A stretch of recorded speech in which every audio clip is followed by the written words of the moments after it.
John Berger, critic, broadcaster, novelist, collaborator in plays and films, you wrote once that most artists in their lifetime have only one or two underlying themes, though they may work on other subjects. What are your underlying themes? Yes, of course, it's easier to see it in the work of others than in one's own. But I would think that the first underlying theme, from which I can't get away, because it's not something you choose, it is something, it is a kind of obligation, a kind of compulsion. I think the first one is probably to do with the experience of emigration. But in the very broadest sense of the terms, of people being displaced, if you wish, either voluntarily or forcibly. So exile, emigration, seems to me to be one theme. Another one?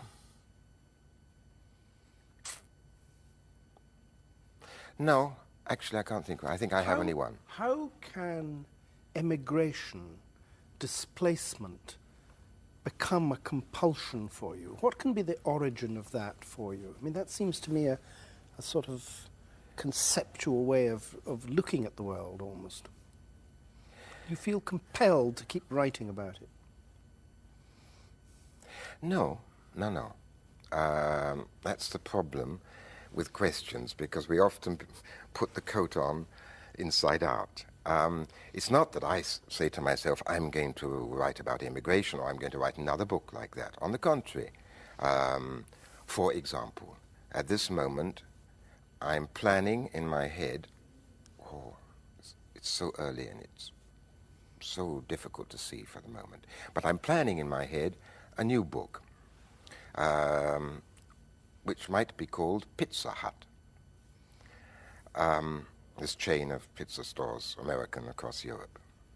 And it might be about one of the boys who delivers them on little motor scooters. I mean, that's all I know. I know a bit more. But probably when it's finished, I will see that in this book there is yet another aspect of this experience of displacement. But it's not something that I choose. Okay, the first book I wrote was actually really about a painter of our time. That was really about an exile here in London who was a Hungarian painter. And then, at that moment, I can be a bit more rational, but always more rational, but in a way one always comes up to another mystery. What I was going to say is that at that time, nearly all my close friends were emigres. They were Hungarians, Germans, Poles, Austrians, some Italians. They were all older than me. They'd all suffered much more than I had. But for some reason or another, they put up with me. And I became very close to them. You also stress in your thinking, I think, the relationship between the writer and the people among whom he lives. Where do you live? Where do I live? Literally, in the Alps. Well, I live in the place that the trilogy about peasant life in the mountains, Into Their Labours, is called. I mean, I live where I received that. Are you one of them or an observer of them? Are you at home there or dislocated there? No, I'm certainly not one of them, because maybe I would like to be, but I never will be. I'm an observer, but an observer who has become an intimate in some ways with them. I mean, it seems to me that the whole question of where one is in writing has to do with this. There's that phrase by Robert Capa, the photographer, who said something like, when the picture's not good enough, go closer. And it seems to me that what I've tried to do, in fact, in maybe all the books I've written, is to get in very close. And then to try to bring something back from a starting point outside. How much I succeed and even what I'm bringing back, I often don't know. But now, just talking to you, something interesting occurs to me, because maybe when I say that displacement is the theme, recurring theme of my books, I suddenly see, tonight talking to you, that maybe the actual way I work implies this displacement of going in as close as you dare, and then finding, sometimes with difficulty, a way back. Going in as close as you dare suggests that you're writing always about real people, but you are a writer of fiction. Oh. I mean, I've always thought that this sort of category between fiction, written fiction, and real people is a not very deep one.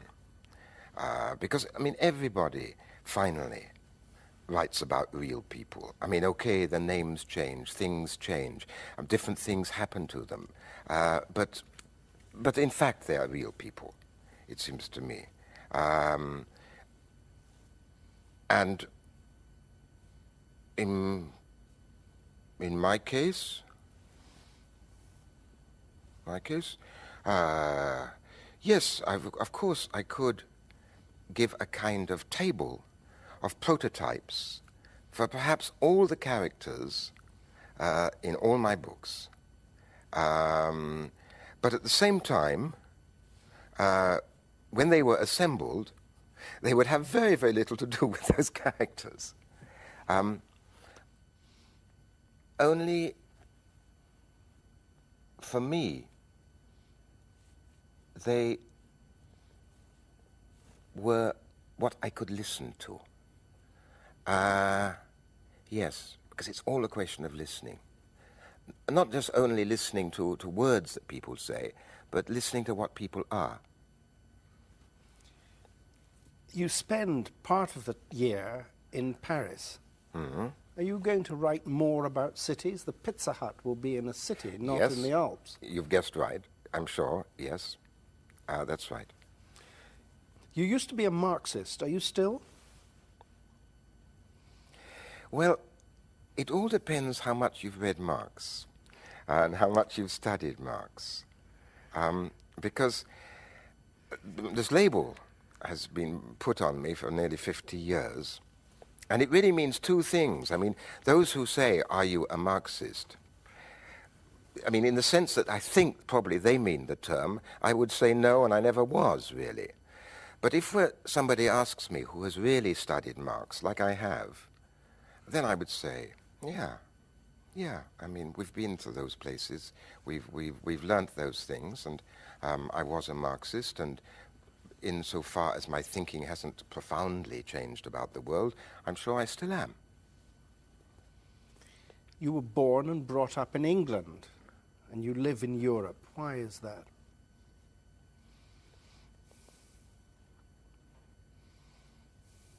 People ask me that from time to time, and it's quite difficult to answer, because it's as though what happens,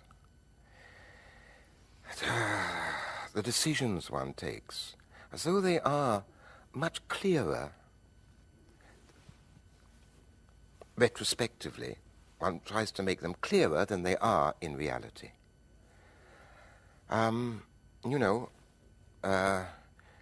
when 30 years ago you and I were working for Granada Television, and there were our little offices. I mean, we never possibly imagined that we would be sitting here now like this. And it seems to me that life is full of the unpredictable. And actually the present is always something very tentative, possible to change, not certain, hesitant. And then, when one looks back upon it, like, okay, so 30 years ago, I left Britain and went to Europe. What's the explanation? At the time, I didn't know. Now, well, now I suppose I would say a tiny bit that maybe 30 years ago, but I didn't even know it then, and the word didn't exist. But maybe 30 years ago, somewhere I wanted to be a European writer, or I wanted to try to be a European writer. And if, in all due modesty, I say this, I mean, it's not that I want to boast, but if you ask me, what do I mean about being a European writer? Well, even in the little village in the mountains now, when something happens in the world which I think is really important, in this dark time, it's often something terrible, and I feel very strongly about it, and I feel obliged to write it. I feel as though it is a kind of duty to say something about this. And I write something. I mean, it could have been the army being sent into the Parliament buildings in Moscow a few years ago. It could have been the Gulf War, or it could be something more contemporary, not always so somber as that. Or when the French Prime Minister killed himself. Well, anyway, when I have something to say, I write it. And it is published. This sounds like boasting, but it's only to show what I mean by European. I mean, it is published probably within 3 days in Greece, in Spain, in Germany, in Sweden, in Holland, quite often in France, and quite often in Britain.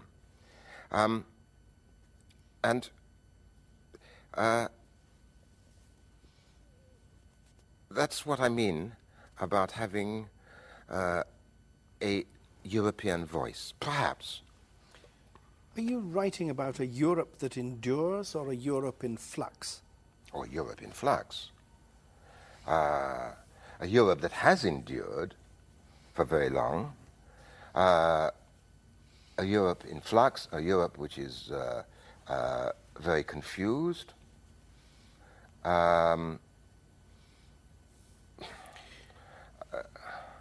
Does the peasant life of the mountains endure, or is that dying? No, it's dying. It's dying, but it dies more obstinately and more slowly than any of the experts, perhaps even including myself, but I'm not an expert, predicted. But it's dying because the way of life, the economic way of life, which sustained it, is no longer viable exactly within the European community. I mean, in a certain sense, that is something which the modern Europe of today is eliminating and making obsolete.